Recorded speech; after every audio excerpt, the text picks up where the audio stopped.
നമസ്കാരം, പ്രവാസി മലയാളിയിലേക്ക് സ്വാഗതം. ഇനി മുതൽ കുവൈറ്റിൽ കടുത്ത നിബന്ധനകൾ ഉണ്ടാകും. അതെ, ഇപ്പോഴത്തെ പുതിയ വാർത്ത പുറത്തു വന്നിരിക്കുകയാണ്. കുവൈറ്റിൽ 3000 ദിനാറിന് മുകളിലുള്ള പണമിടപാടുകൾ നടത്തുമ്പോൾ അത് കുവൈറ്റ് സെൻട്രൽ ബാങ്കിൽ റിപ്പോർട്ട് ചെയ്യണമെന്ന് ബാങ്ക് അധികൃതർ അറിയിച്ചിരിക്കുകയാണ്. ഇതുമായി ബന്ധപ്പെട്ട നിർദ്ദേശങ്ങൾ എല്ലാ ബാങ്കുകൾക്കും ഇതിനോടകം തന്നെ നൽകി കഴിഞ്ഞു. ഭീകരപ്രവർത്തനങ്ങൾക്ക് ധനസഹായം നൽകുന്നത്, കള്ളപ്പണം വെളുപ്പിക്കൽ തുടങ്ങിയവ തടയുന്നതിന്റെ ഭാഗമായാണ് പുതിയ നിയമം കുവൈറ്റ് സെൻട്രൽ ബാങ്ക് കൊണ്ടുവന്നിരിക്കുന്നത്.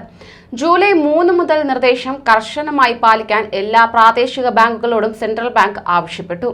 3000 ദിനാറിന്റെ പണമിടപാട് മാത്രമല്ല, സാമ്പത്തിക പെരുമാറ്റങ്ങളുടെ വിവരങ്ങൾ പ്രാദേശിക ബാങ്കുകൾ കുവൈറ്റ് സെൻട്രൽ ബാങ്കിൽ നൽകണം. പ്രാദേശിക കൈമാറ്റങ്ങൾക്കും അന്താരാഷ്ട്ര ഇടപാടുകൾക്കും പുതിയ നിർദ്ദേശം ബാധകമാണ്. അവധി ദിവസങ്ങളാണെങ്കിലും ഇടപാട് നടന്നാൽ കൃത്യമായി സെൻട്രൽ ബാങ്കിനെ അറിയിക്കണം. ഇത്തരത്തിലുള്ള ഇടപാടുകളുടെ വിവരങ്ങൾ സൂക്ഷിക്കാൻ പ്രത്യേക ഡേറ്റാബേസ് സെൻട്രൽ ബാങ്ക് തയ്യാറാക്കുന്നുണ്ട്. ഉപഭോക്താക്കളുടെ അക്കൗണ്ടുകളും നിക്ഷേപവുമായി ബന്ധപ്പെട്ട വിവരങ്ങളും ഇടപാടുമായി ഡേറ്റാബേസ് ഉണ്ടാക്കണം. രാജ്യത്ത് നിന്നും നടത്തുന്ന എല്ലാ പണമിടപാടുകാർക്കും കൃത്യമായ കണക്കുകൾ ഉണ്ടായിരിക്കണം. ഇതിനു വേണ്ടിയാണ് സെൻട്രൽ ബാങ്ക് ഇത്തരത്തിലൊരു പരിഷ്കരണം കൊണ്ടുവന്നിരിക്കുന്നത്. അതേസമയം കുവൈറ്റിൽ നിന്ന് കഴിഞ്ഞ 6 മാസത്തിനിടെ തന്നെ 10,000-ലേറെ വിദേശികളെ നാടുകടത്തിയതായി റിപ്പോർട്ട്.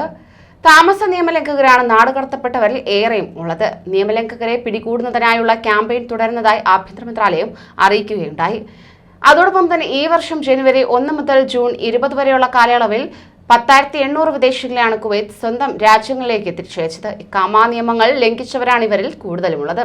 ജലീബ് അൽ ഷുയൂഖ്, മക്ബൂല, ഷുവൈഖ്, ബനീദ്, അൽഗർ എന്നീ വിദേശി ഭൂരിപക്ഷ മേഖലകളിലും വഫറ, അഗ്ദലി കാർഷിക മേഖലകളിലും കഴിഞ്ഞ ദിവസങ്ങളിൽ നടന്ന സുരക്ഷാ പരിശോധനകൾ നിരവധി താമസ നിയമലംഘകരെ പിടികൂടിയിരുന്നു. കൂടുതൽ പ്രവാസി വാർത്തകൾക്കായി ഈ ചാനൽ സബ്സ്ക്രൈബ് ചെയ്യൂ.